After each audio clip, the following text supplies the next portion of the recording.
আপনি কি দিনের পর দিন দোয়া করছেন কিন্তু কবুল হচ্ছে না? আল্লাহর সাথে আপনার সম্পর্কের কোথাও কি কোনো ভুল হচ্ছে না? তো জেনে নিন দোয়া কবুল হওয়ার 3টি প্রধান কারণ। রাসূলুল্লাহ সাল্লাল্লাহু আলাইহি সাল্লাম বলেছেন, আল্লাহর কাছে বান্দার সবচেয়ে প্রিয় বিষয় হলো দোয়া। তবুও আপনার দোয়া কবুল না হওয়ার 3টি কারণ থাকতে পারে। প্রথমত, তাড়াহুড়া করা।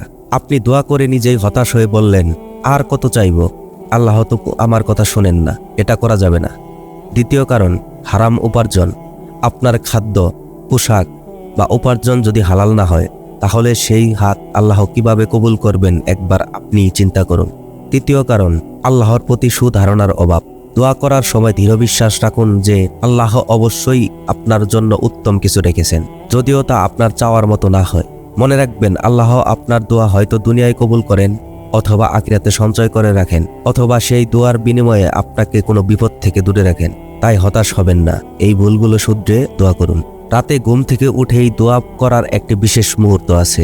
সেই সময় কোনো দোয়া করলে আল্লাহ সব চাওয়া পূরণ করেন। সেটা কোন সময় তা জানতে চ্যানেলটি সাবস্ক্রাইব করে বেল আইকনটি প্রেস করে রাখুন।